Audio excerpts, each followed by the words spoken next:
Hi, good morning, everyone. Good morning. Yes. Welcome to the 16th edition of the Dasra Philanthropy Week. I'm Amita Parulkar from Chandra Foundation. I'm part of the capacity building team. I hope everyone can hear me properly. If you can't, please message in the chat box and we'll be happy to assist you. So let's get started. For 15 years now, the DPW has been shaping conversations, sparking collaborations, and driving impact across India's development landscape. Today, we kick off an incredible week, one that challenges us to think bigger, act bolder, and reimagine India's future. Um, as we move closer to India's centenary of independence, DPW 2025 will be a platform for us to collectively envision a future rooted in equity, resilience, and opportunity for all. This year, with the theme Rising at 2047, Dasra is bringing together visionary leaders, philanthropists, and change makers to explore collaborative solutions to address systemic challenges. With the lens of India for the world and the world for India, the discussions will be on equity, collaboration, inclusion, innovation, measurement, and sustainability. Before we dive into today's session, just a few housekeeping reminders for everyone. To maintain clear audio and speaker focus, the participant mics and videos have been disabled. You can use the chat feature to ask your questions and engage in discussions. Please refrain from sending personal messages to the speakers. If you face any technical issues, please message the host privately for any assistance. And lastly, for Hindi translation, just press the globe icon to access it. Okay, I think we can get started now. Great, we have 80 people on the webinar. All right. So now going back to why this session, right? We spoke about a future that is rooted in equity, resilience, and opportunity for all. And this future requires transformational shifts, and we believe that for transformational shifts, we need champion organizations.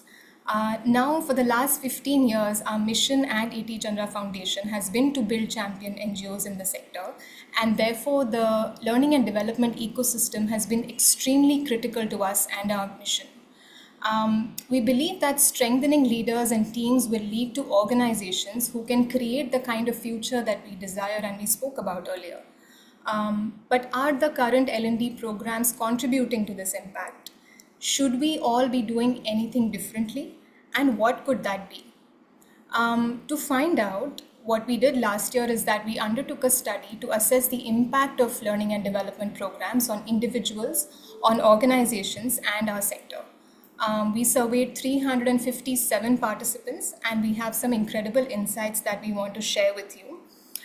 For today's session, largely because the crowd and the participants were targeted to be NGOs, we wanted to keep the insights limited to NGOs, but in the next couple of weeks, we will be sharing insights that are relevant to the donor community as well as the intermediary community.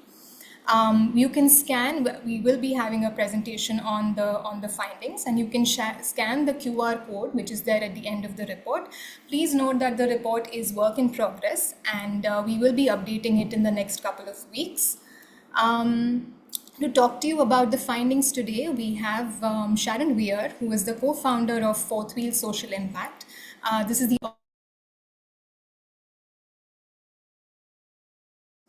muted for a bit.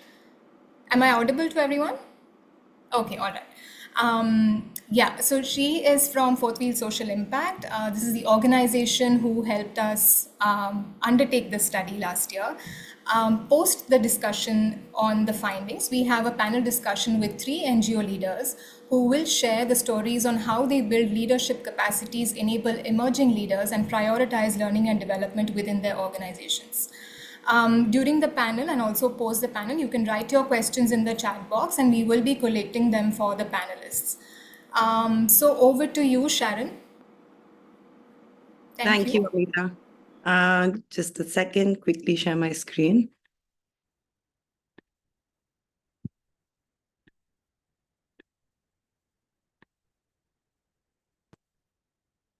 All right. So, a very good afternoon to everyone. And it's really, really nice to see so many of you join. Just goes to show how everybody in the sector is probably thinking, already doing a lot in the learning and development space. Like Amita mentioned, I think there was lots of learning. There was lots of learning from this study for different kinds of stakeholders. But today's conversation is going to focus on what can we as NGO leaders do within our organizations and how should we be viewing L&D for our own growth and of course not just an organization, but how does that contribute at a sectoral level to build stronger, more resilient organizations. So really quickly, this is a very short presentation. We've tried to keep it very actionable, so to speak. What do you take away from this? How do you, how do you take back these learnings to your organization? So let me jump right in. Sorry. Okay. All right. So I think the first sort of message, let's call it, we have some key messages. I think the first message is leadership is not just for leaders. And what do we mean by that? That, everybody within your organization, whether it is people starting out their careers or in the middle management, they are the future leaders. So when you think of learning and development programs, it doesn't just mean your founders, your co-founders, your CEOs taking part in these programs. I think the idea is to start looking at learning and development, leadership as something that is pertaining to everybody. Um, what we also found out was the same kind of changes, like Amita had mentioned. We didn't just look at how do L&D programs contribute to learning at a professional or an individual level.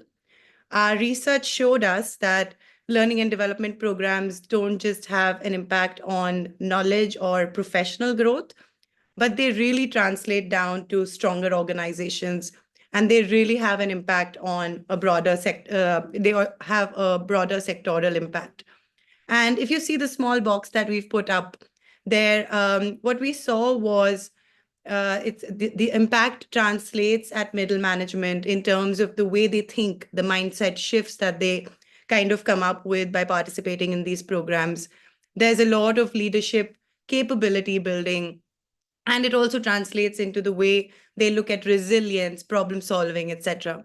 So I think that's the first thing that we definitely like you all to reflect on and see how that could be brought within your organizations. The next sort of message is every kind of person within our organizations, especially at depending on the level that they are at, require a different kind of learning and development input. What does that mean? We looked at early career professionals, and we saw that they want a lot more insight on communication, definitely on how to work within their teams, leadership. We saw that middle management look more at fundraising, at leadership, whereas senior leadership looks a lot at digital readiness and fundraising. So again, what is the message that you take from this is that every kind of person within the cadre of your organization, depending on the capabilities and experience levels, require different kinds of opportunities and different kinds of learning modalities as well as topics.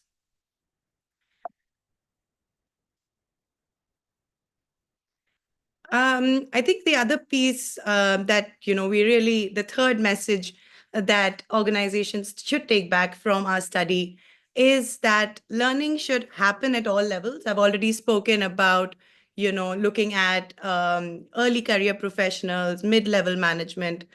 But I think it also means that, try and send a group of people for learning and development, because having just one person kind of go get that information and then bring it back to your organizations becomes extremely difficult and challenging.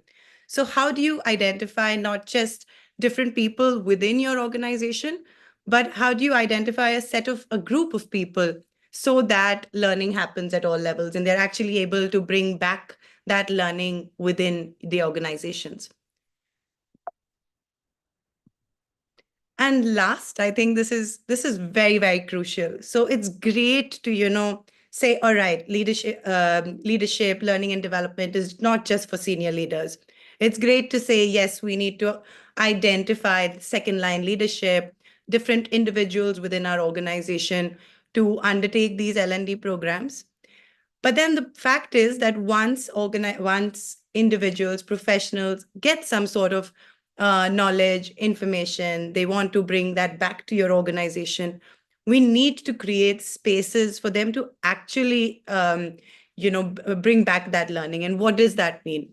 It means finding them, providing them with that support, providing them with the resource, providing them with the bandwidth and time to actually bring back these learnings within the organizations. And then you would actually be able to see this growth or this impact that we're talking about. It's not just about learning as a professional, but it's being able to bring this back to strengthen your organization, and then multiple organizations working together to actually create sectoral change. So I think that these were, sort of key findings for us. And when we started thinking about how does this look as as an action, like what are these actions that each of you as leaders could take? This is what it came down to, that these are the small steps that you could take to bring it back to your organization. I just like to end with one more sort of key insight.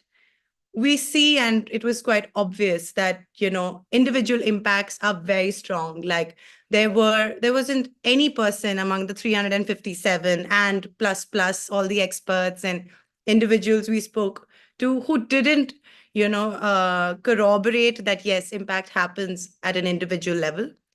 But I think still there was a lot of insight in terms of this being translated back to an organization, the impacts that we actually see. Did processes change? Did systems change?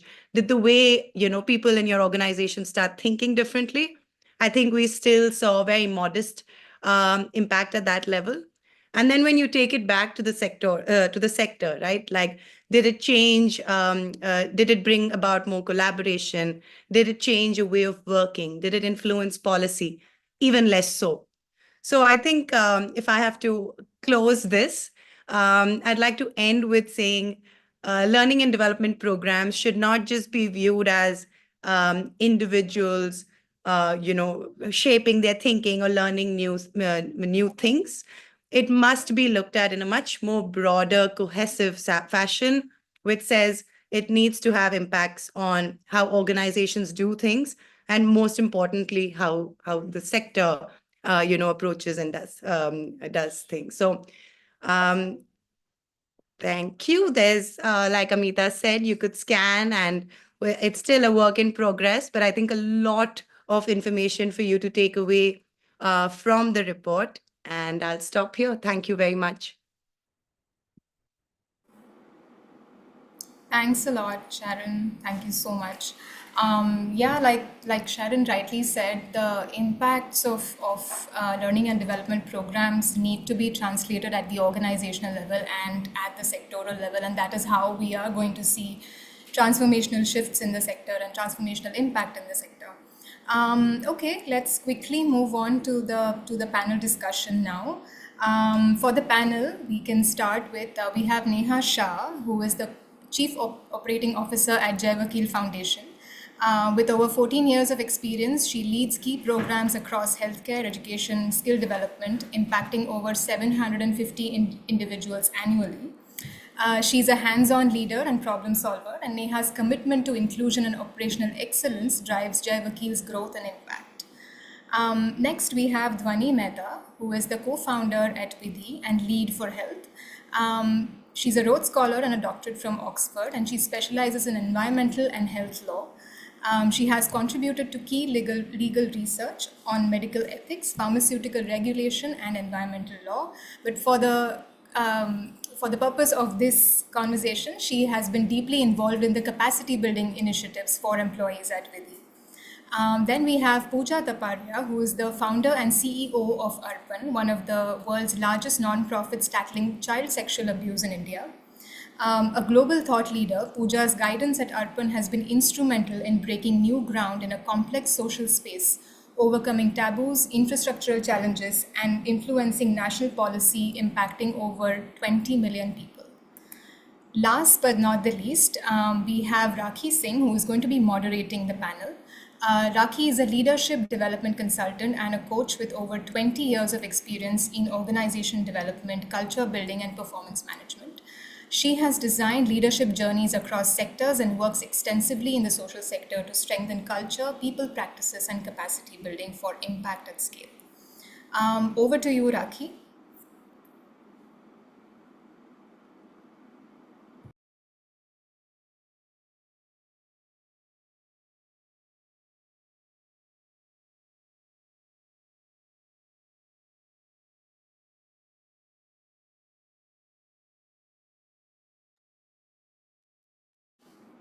I think you're still unable to unmute. Okay.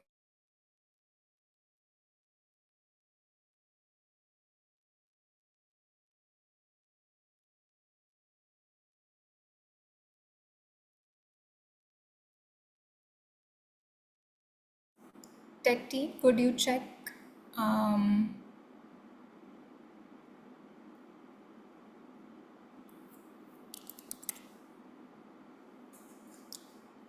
she is muted. Yes. Yes. Okay. Sorry, I was unable to unmute. I think someone had to help me with that. All right. Okay, so we're good to go. So thank you, Amita, for that introduction.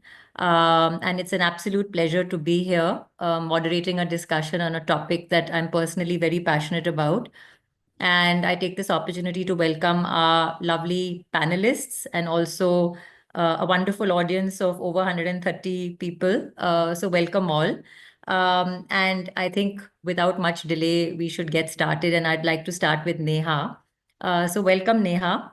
And, we'd love to get your insights on, we talk very often about making impact at scale in the social impact space, right?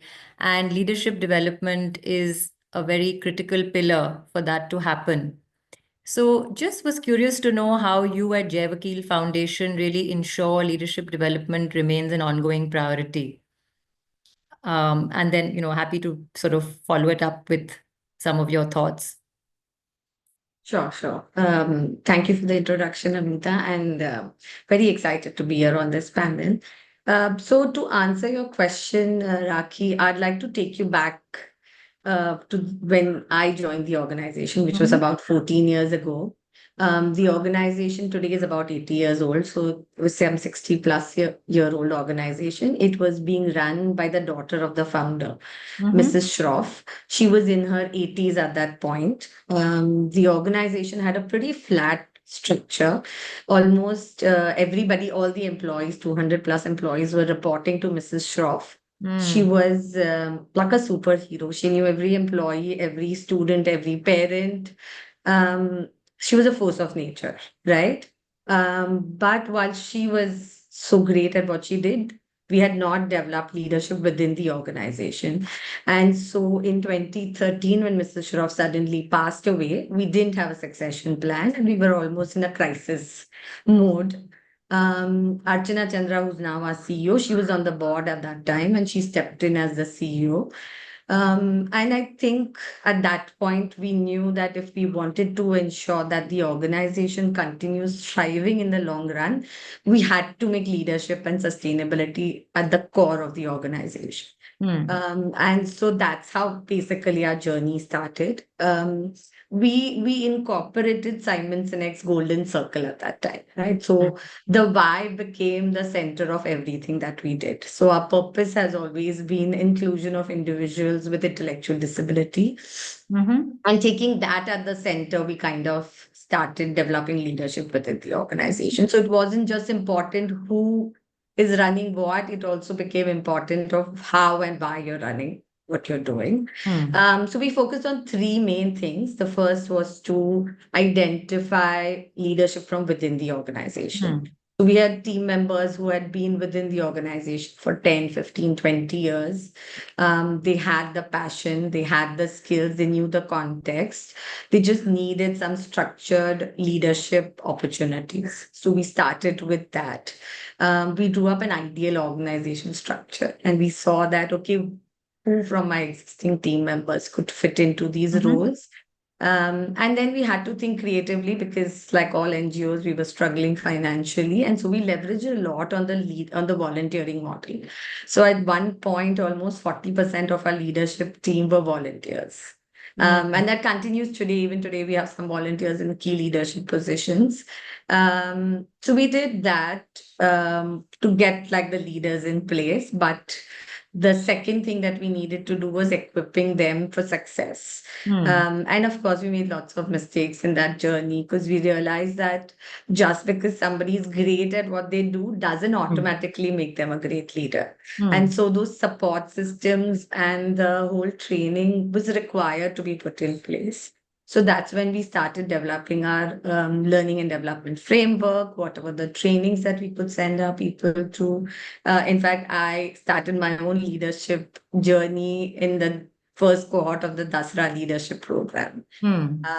Right. So, yeah, so we started identifying trainings that people could go to, but we knew that our leaders needed more than that. So we had mentors in place. We have a coach who works with the entire leadership team, and she's then moved on to like a team coach. So she now ensures that the entire leadership team is aligned towards the vision and we're all working together towards the same thing. Um, so that's what we did in equipping our people. And the third big piece we knew was the culture piece that we needed to put in place. So based on the values of the organization, we almost created a Jaiva way. Hmm. And that was to ensure that the leadership remains true to why we are here. Hmm. And we would so we put together this framework which basically is like respond and don't react. We want our Hmm. leaders to be empathetic in their approach to any situation that arises. We want them to explore um, before they jump into conclusions. And we want them to ensure that they innovate, carry their teams along to find the solutions within the organization. Communication is another big piece that we Hmm. focused on. We made sure we communicated, just to ensure that there is transparency. Everybody is aligned to why we are doing what we are doing. And to get the next line of leaders think the same way as the leaders, right? Like Sharon rightly pointed out, leadership is not just for the leaders.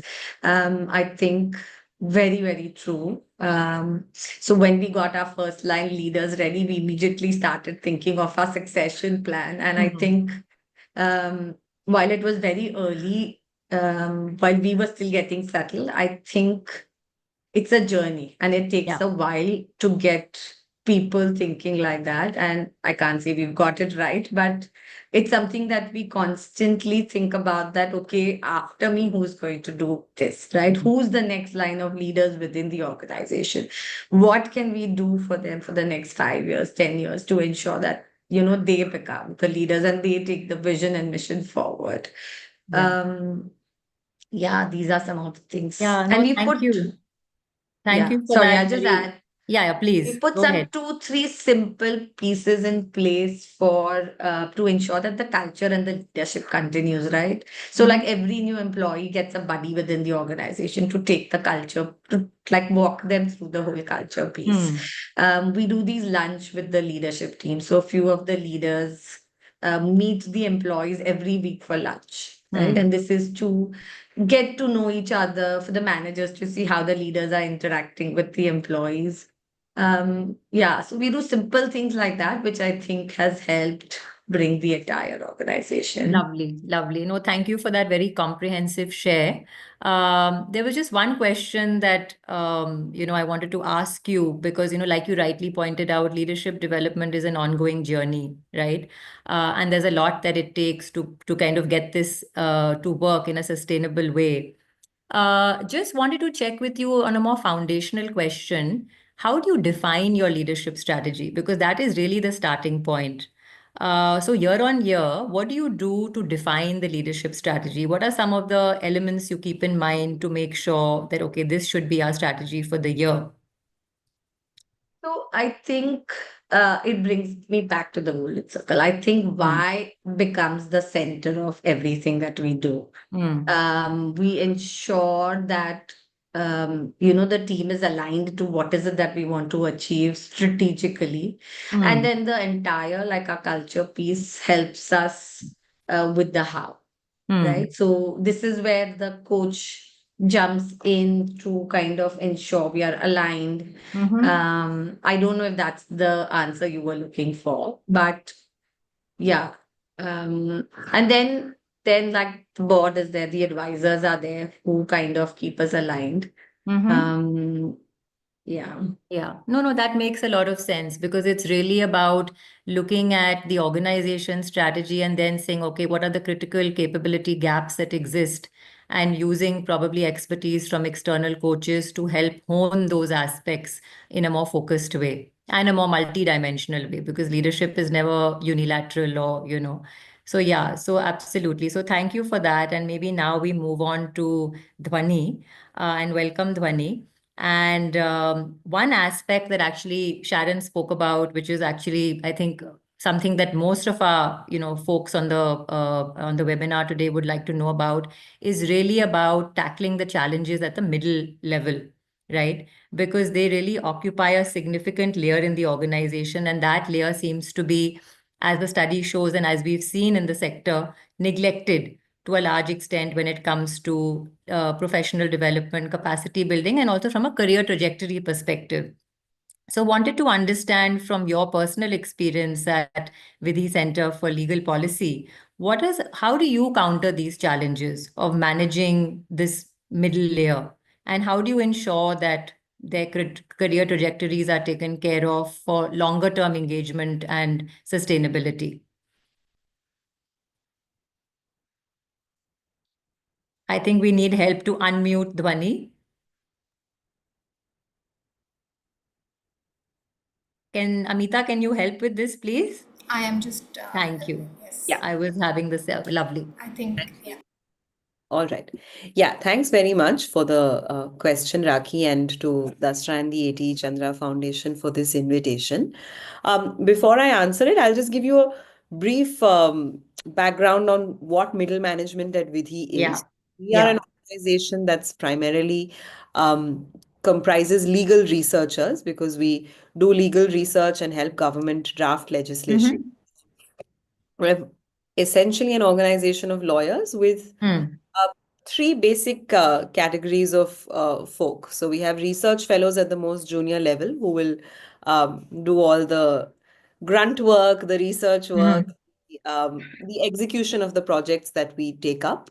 Then we have senior resident fellows, which is the middle management that we are talking about, and Yeah. their responsibilities include leading and executing projects. They will typically have between 4 to 5 years of work experience. They will manage research fellows working with them, and it's a combination of them being promoted from within the organization as Mm-hmm. well as hired laterally, although we do find lateral hiring a little difficult. And Mm-hmm. then we have the leads of each practice area, and then finally the founding team of which I am a part. So the group of people that I'm going to be speaking about today are these senior resident fellows who are really the backbone of the organization. Without them, our core work wouldn't get done. Mm-hmm.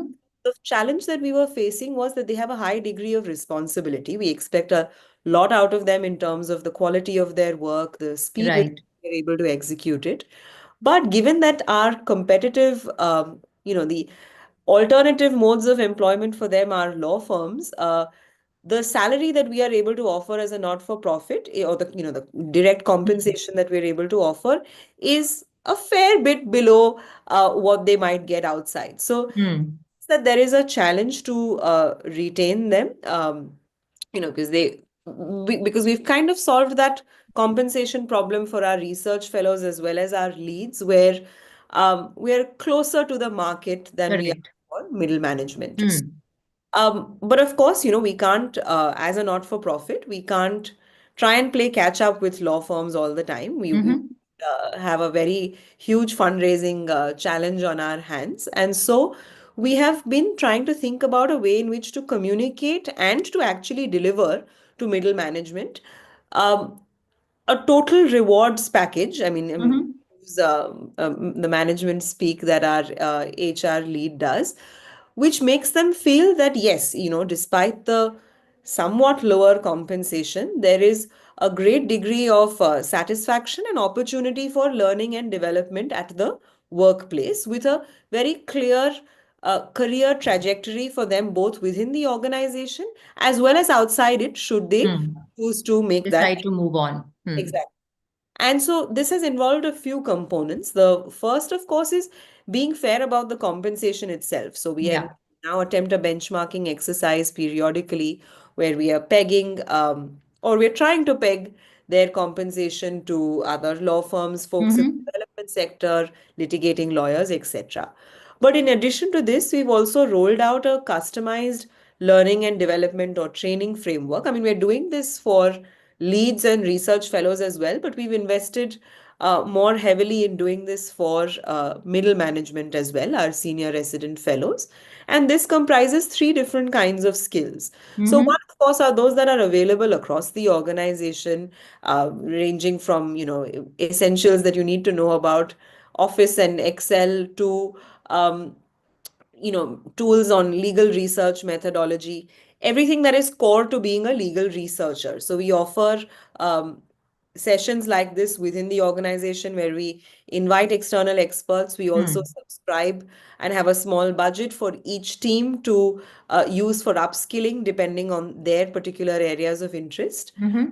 Two, we ensure that the middle management also gets access to a project management kind of training, because this is Okay. actually another, apart from the legal research that they do, a Hmm. core component of them executing projects is being able to manage other folks, external clients, stakeholders, all of which are skills that, their legal training doesn't Hmm. impart to them. Yeah. So we have designed something like that for them, which is again delivered by an external person.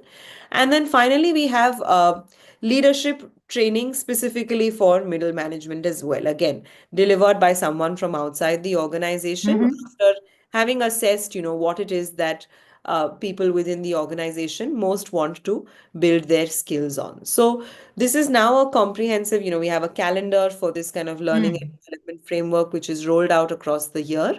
Right.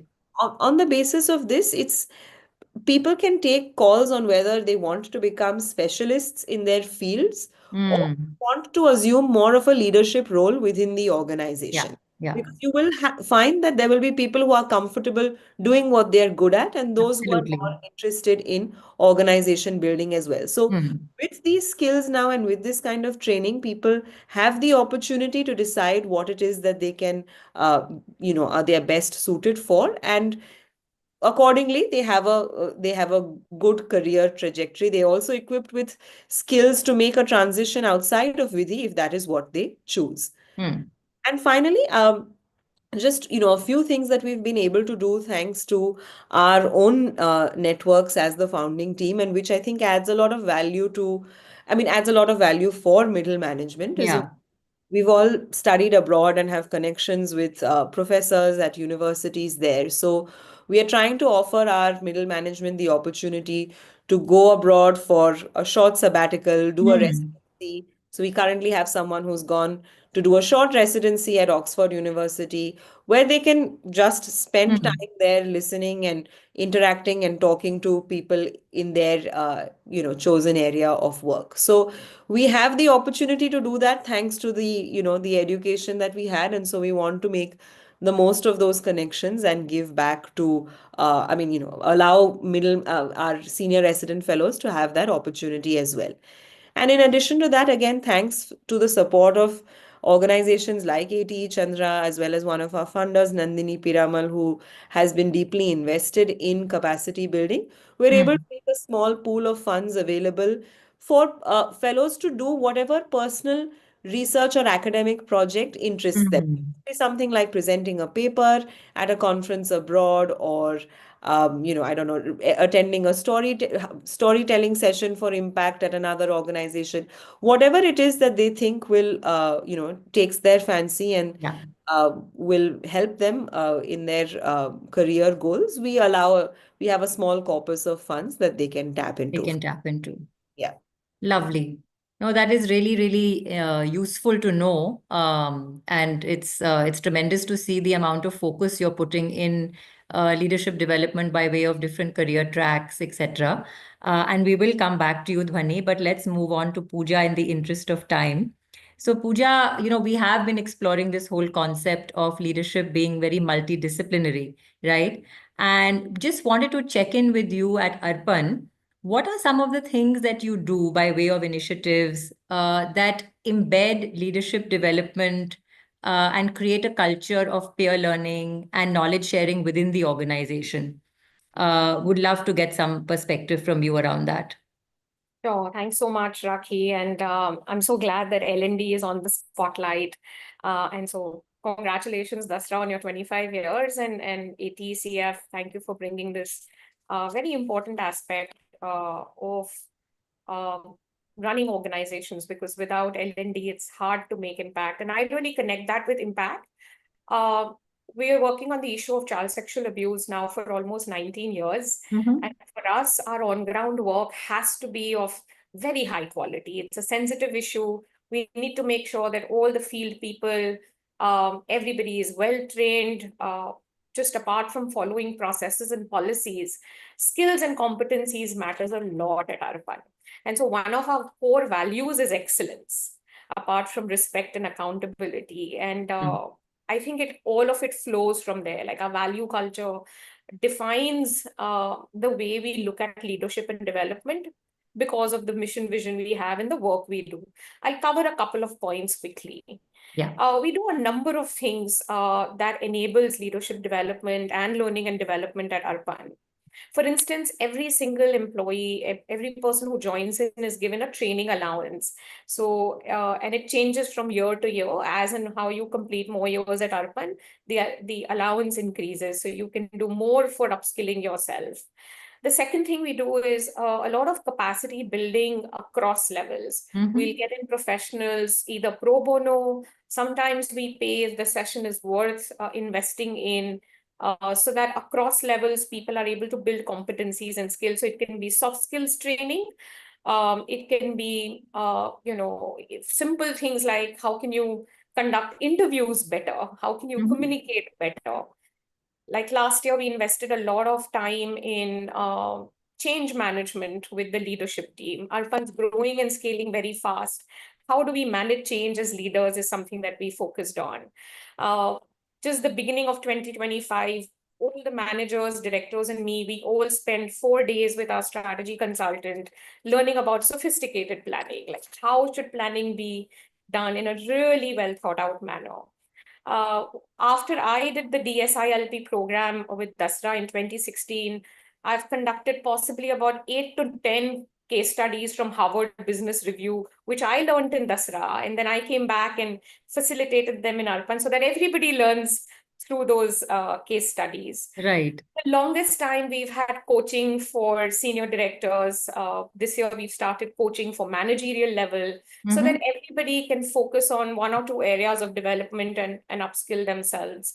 I think what's really important is how we driving and putting the focus on learning and development. I think that's really key. And I encourage that a lot because I really believe that we all need to keep evolving as leaders across levels, because we're all leaders, to be able to do the good work and the impactful work that we exist for to do.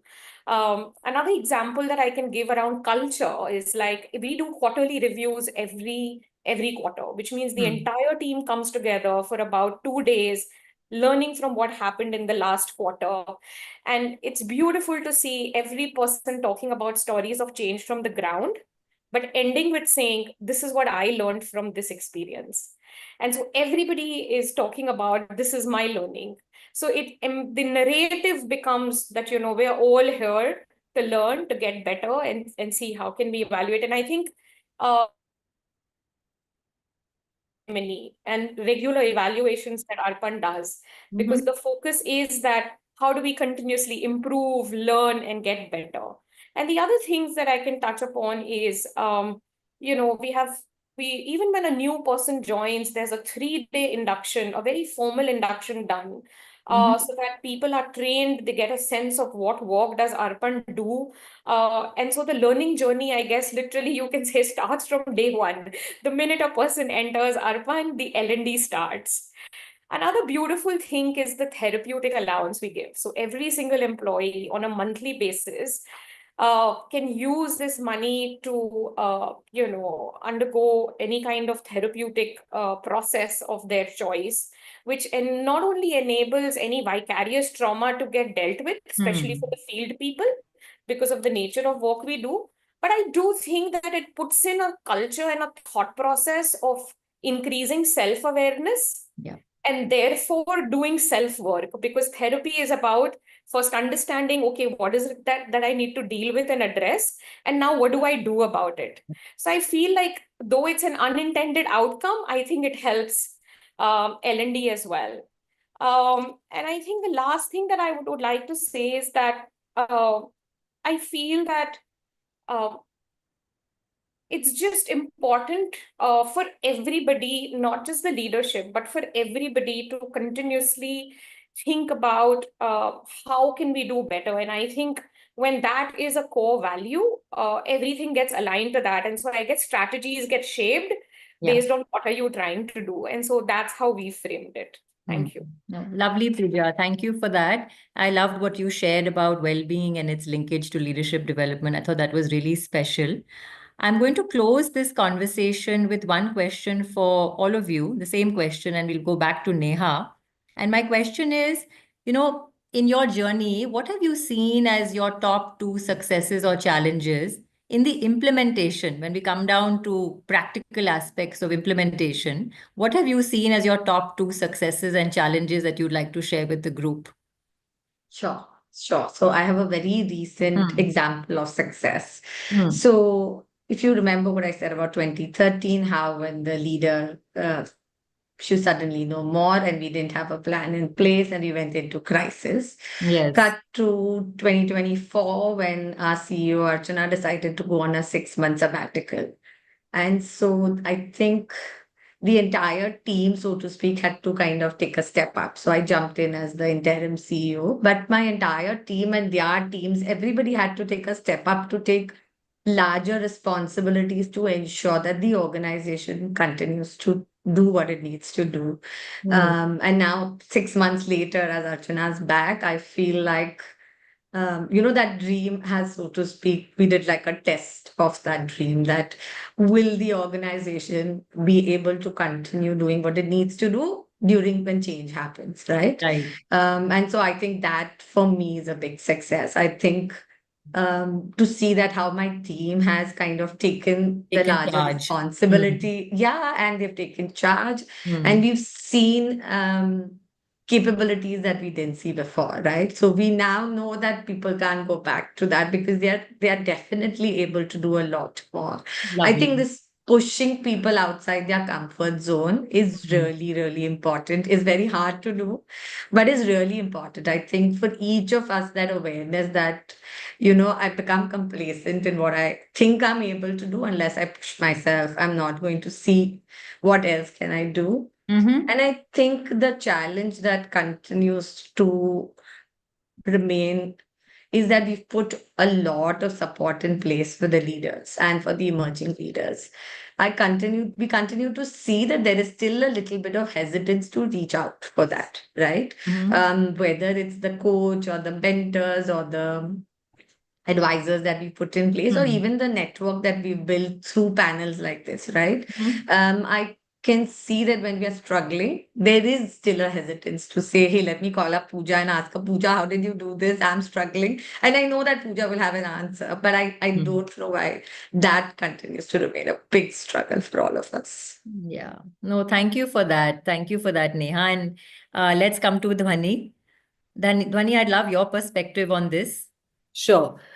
So one, of course, the success with, bolstering middle management and building that kind of layer of leadership development has been that it's made life more efficient and given us the opportunity to do more work within the organization and to do it more innovatively. So as people are given the responsibility to do things, they have come up with very interesting ideas that wouldn't have occurred to us as the founding team. And these, I think, I mean, that's the reason why I'm sitting here today and having this conversation, because there's someone else who is managing another aspect of my work and has taken that off my plate. So I think it's freed up a lot of the founding team's time to strategize instead of micromanaging, and it's Right. allowed us to delegate more effectively. So that's been the success. The challenge is, I mean, I think people have to grow into leadership roles, and especially human resource related challenges always crop up as people transition from being executors to leaders themselves. And Of course. we're a young organization, everyone is friends with each other, there are lots of interpersonal issues that sometimes crop up. And the other bit is that as you develop that layer of middle management, sometimes the very junior folk might feel that they've lost access to the team on top, the founding team, or the, as we call ourselves, the strategy team. And Right. that makes some for a more hierarchical organization than we had set out to create. So that's something for us to be mindful of. Mindful of. Yeah. Lovely. Thanks, Dhwani. Pooja, let's hear from you. Yes. A couple of things. So I think the successes, I think when I hear that people really appreciate Arpan's quality of work, of what we do on the field, and there's, a lot of, from all sides, people coming and sharing, and that makes me feel really good. And I feel there are a lot of factors that lead to that, but L&D definitely is one, of being able to do quality work on the ground. Two, I hear is that it's quite sweet, like, but people actually want to come into Arpan to get Arpan on their resume. And recently I had somebody who shared that, look, when somebody applied in my organization, the fact that I saw she had been at Arpan for a while, I thought half my diligence was done, because I know you all are very focused on training, making sure people are getting skilled. And I know that that person would only be an asset in the organization. So I think those are things that make me feel like it's working well. The other thing that I have seen is that I think it helps motivation in a very large extent, to a very large extent, because people feel you're invested in them. Yes. Yes. Right? Because you're continuously focused on L&D, removing time, putting in money, that people Absolutely. grow, upskill themselves. So it's also helped retention in the organization. Apart from doing good quality work because people are so motivated. And the second thing is, I think as an organization grows and scales at every life stage, all of us need to be able to build our skills and competencies, because what you had earlier is not the one that might be relevant anymore, because the Absolutely. organization has changed. And I think this is a big piece and has been a huge learning for me. And therefore, the focus on how do we continuously keep pace with the growth of the organization. Like, for instance, I can no longer be a CEO the way I operated 10 years ago than the kind of CEO I need to be today. I need to continuously invest in myself so that I continue to be a relevant CEO Absolutely. to the organization. Challenges are quickly just two. One, costs, because it involves continuous investment.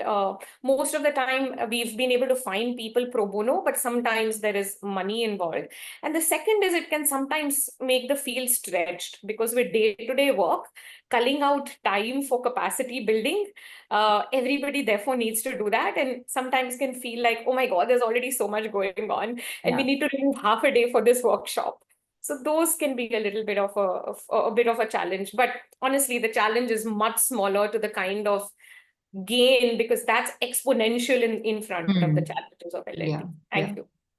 No, thank you. Thank you for that very rich share. And I love what you shared about, in some sense, agility in leadership, that, what got us here is not going to get us then, how we need to reinvent ourselves with respect to our context. I think that's such an important insight for us to remember, right? And I know that we're running short of time and there are lots of questions in the chat box. So perhaps I hand this over to Amita to take questions from our lovely Yes. panelists. Over to Yes. you, Amita. Thank you so much, Rakhi. Thank you, panelists, for these great insights. I have a lot more questions for you, which I will come back to probably later. But let me get started with some of the questions we have in the chat box. This is not for anyone in particular. How should the learning and development framework be structured in the organization? I think, Neha, you touched upon the learning and development framework at your organization. Maybe you can start and I'll let the other panelists follow.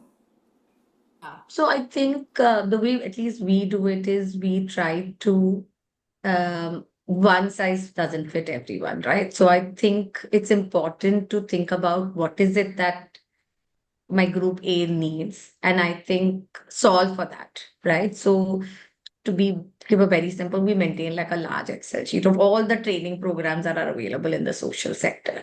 And then we try to map, okay, I think Nia needs to go for this one. And we do a lot of feedback. So when someone's gone for a training, comes back, we check with them what they think were the key learnings. Who do they feel from the organization will benefit in going for this the next round? And like I'm sorry, I can't remember who said it, but someone said, don't send, or maybe Rakhi said it, or Sharon said, don't send one person. And we totally believe that. We never send one person for a training program. There's always like a group of people go for it. So that is based on what do I need as a skill, but then there's also the soft skills that need to be developed. There's the whole I can see that a certain department has a large goal coming up in the next 2-3 years.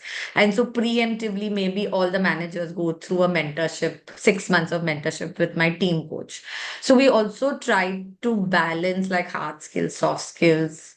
And that should be part of your framework because it needs to be designed for both. Sure. Anyone else like to add? Pooja, Dhwani? I'm just conscious that there are a lot of Yeah, questions. So yeah. since Neha has answered this, I was just thinking if we could move on to the others, Yeah. just so that people feel like we got through all Sure. of. Thanks. Dhwani, this question is for you. Okay. How do you benchmark and assess how much time and the kind of sort of capabilities that you want to build in the organization? Okay.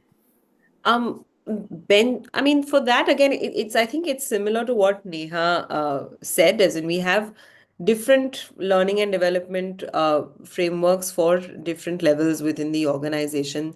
Some of them apply all across. We allow some autonomy to each practice area to decide what kind of skill that they want to develop. So it's a combination of deciding what soft skills apply across, finding the right people to deliver those to Vidhi, because we kind of try and do it in a customized way for the most part, so that the L&D is tailored to what people within the organization need and want. And yes, it takes a bit of time. We have an HR team that spends time doing this for the whole year. So we try and develop a plan for the whole year before the start of the next financial year, and so that we have visibility of over our calendar, as well as how much it's going to cost, so that we can raise funds for that specifically as well, accordingly. So sorry, that was one part.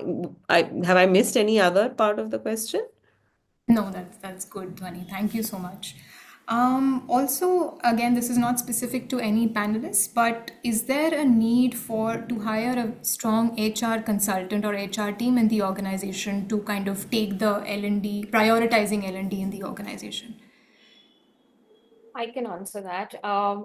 In the early years, depending again on what life stage are you at, I think it's good to hire a HR consultant so that you start thinking through some of the pieces around people and culture.